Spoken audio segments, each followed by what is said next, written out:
I've been thinking about the extraordinary success in our lifetimes of Islamic finance, which is based on actually one very simple, powerful, and radical rule, which is that in Islam, interest is forbidden, which means that debt, as it's practiced in Western capitalist economies, isn't really practical.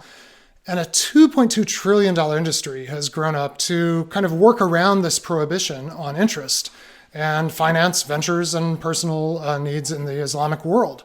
And of course, this has me thinking, if Christian investors, if faith-driven investors were as influential and focused on what we're aiming for as Islamic investors, how many trillions of dollars would be redirected and how would the world financial system be potentially quite reshaped? Now, this is a tricky question because there is a problem, I think, from a Christian point of view with the Muslim approach to this, which is it's based on a law. It's based on a rule. And lives based on law and rules easily become legalistic. And legalism is when you define a kind of a boundary that you're not allowed to cross, but then everyone spends a lot of time right at the edge of the boundary, looking for loopholes around the boundary. And the reality of Islamic finance, in spite of the genuine good intentions of those who practice it sometimes, is that it is often about just getting around this prohibition on interest through creative structuring of things that look like equity, but really function a lot more like debt with interest. And there's actually a much deeper issue than just this legalism issue, which is that when you actually look at the structure of the economies that are controlled by people with power in the Muslim world, especially those of the Arab Gulf states. Unfortunately, these are very oppressive places for many, many of their members, especially the actual labor of those economies, usually immigrant labor, who build the cities and the soccer stadiums, but really under conditions that are very close to indentured servitude or forced labor. These are not just economies. They don't charge interest, but they're not necessarily places of justice. And of course, this was exactly Jesus' critique of the legalists of his time, the Pharisees, who had lots of great laws, but he said you strain out these tiny little things, you screen for these particular things, but you've neglected the weightier matters of the law. So we are not out to create a Christian finance segment that's just a kind of legalism. Instead, we're going to have to look for something that is deeper, more based on the orientation of the heart, and ultimately might be more transformative than any legalistic system will be. And our community at Praxis has been thinking about this under the heading of what we call redemptive investing. And there are three themes that keep emerging as we talk with people who are doing really transformational investing out of their Christian faith. Here they are. Redemptive investing, as we're starting to see it practiced, prioritizes people over money or deals or transactions. Redemptive investing seeks out and takes on meaningful risk. It's risk-seeking in a certain meaningful way. And redemptive investing takes responsibility for the non-financial outcomes to some extent of investments, not just looking at financial return, but all the other effects that our investing has on the systems around the companies and ventures we invest in. So to illustrate this, I thought we'd look for a moment and think about Jesus's strangest and least legalistic parable, because this is a parable about someone who does everything wrong. He is, in fact, an investment manager, but he's a dishonest one. He breaks every rule of investing. And yet Jesus says this story actually teaches us something essential about how to live truly righteous lives, not just superficially righteous lives, with what Jesus calls dishonest wealth. So it's found in Luke 16, and you may remember how it starts. There's a man who has someone managing money for him, and he learns that this man is squandering his property, Jesus says. So he summons the man. He says, "What are you doing? Give me an account, give me an audit, and then you're fired." The manager says to himself, and this is Jesus' way of putting it, I think this is quite remarkable, "What will I do now that my master is taking my position away from me? I am not strong enough to dig, and I'm ashamed to beg." And then he says, "I know what I will do, so that when I no longer have my position, people will welcome me into their homes."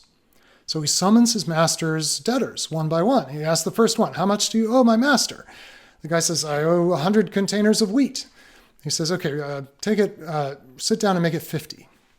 Then he summons the next. The guy says, "I owe 100 containers of olive oil." He says, "Okay, make it 80. And then Jesus says something quite unsettling and strange. He says, "The master commended the dishonest manager." because he had acted shrewdly.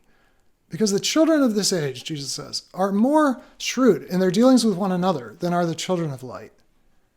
So you too should make friends for yourselves with dishonest wealth, so that when it is gone, they may welcome you into eternal homes.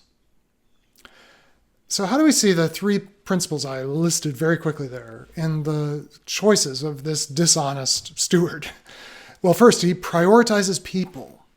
He prioritizes people. He knows that his access to the money that he's been a steward of and his position are very temporary, but those people will still be around. And if he can develop relationship, friendship with them, they'll welcome him into their homes long after the money is gone. Transactions are temporary. Money is temporary. But people and relationships can last a long time. In fact, this guy is just looking for a place to stay after he loses his job. But every person we interact with is someone who, if we really were to be Christ for them, if they were to see Christ in us, and if they were to trust in Christ, they would actually be our brother or our sister eternally. Money is very temporary. Our access to whatever's been entrusted to us is so temporary. Every single person we meet is potentially our eternal friend. Second thing that this guy does, he takes meaningful risks with the money entrusted to him. Now, he had a low-risk option. His master has asked just for an audit, and he should turn in as clean an audit as he can, tell the whole truth, hope to get away with at least not a negative recommendation, maybe just a no comment when someone calls for a reference. But instead, this guy, who up till now has seemingly been totally thoughtless and lazy, suddenly has a very clear reason to take risks with the owner's money. How do we think about risk? I think we have a complex relationship with risk as we ourselves manage money and as we manage other people's money. Because every single Christian is called to take incredible risk in order to join God's adventure, God's call on their life for the sake of justice and the repair of the world. And there are some risks that are not meaningful. Inflation risk, currency risks, concentration risk, sector risk.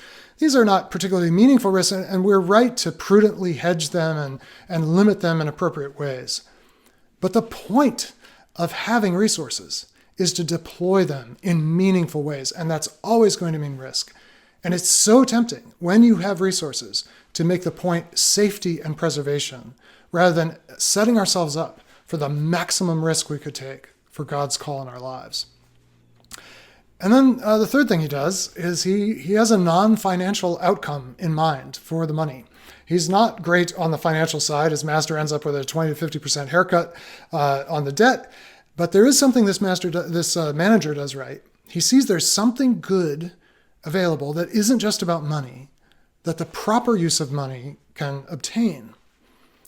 And I think this has a parallel to us too, because we cannot look at our investments only in terms of what they return financially. This is ultimately God's money, and all resources are God's, as we know. So what is God after? God's interests are ultimately not financial. God is not going to be auditing our lives for our IRR. What is God seeking? He's told us, I've told you, people, what I desire of you, to do justice, and to love mercy, and to walk humbly with God. So any money that we are entrusted with needs to be invested in ways that do justice instead of furthering exploitation, that create environments of mercy rather than environments of legalism and punishment, and that encourage humility rather than feeding human pride, because that's the accounting God is going to ask for our whole lives, including how we stewarded whatever was entrusted to us. So the crazy thing is, the owner commends him. He recommends him. He's going to get a positive reference, it seems like. Why in the world? I think there are two things going on here. One is, it's said that he was squandering the owner's money before. He wasn't doing anything with it. He was wasting it. He wasn't paying attention. And now he starts paying attention. And I think the master is just impressed that finally he started actually being shrewd in what he was doing with it. But there might be something deeper going on here. It could be that not just the manager, but the owner actually benefits from these acts of voluntary debt write-downs. How would you feel about a creditor whose servant came and voluntarily had you write down your debt? I mean, you'd be grateful to the servant, for sure, but you might well feel grateful to the owner as well. And it may be that this wealthy man's relationship with his neighbors and the whole economy that he's part of is going to change for the better because of what this servant does. He's going to be known as a generous, merciful man. And maybe in the end that matters more to this particular master than the 100% return of principal. Now, the dishonest manager was not a faith-driven investor. Jesus tells us that. His motivation was fear. He was a fear-driven investor.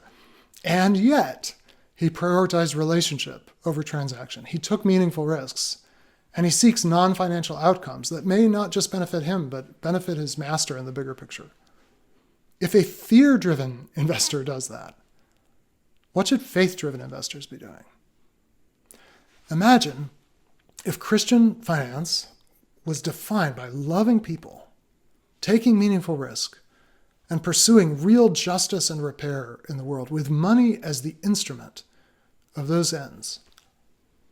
We would end up with a lot of friends who would welcome us, perhaps even to eternal dwellings. And the master we serve, who is not in the money business, but in the redemption business, would get so much glory and would get to welcome so many more people into his eternal home because of the way we stewarded what was his all along.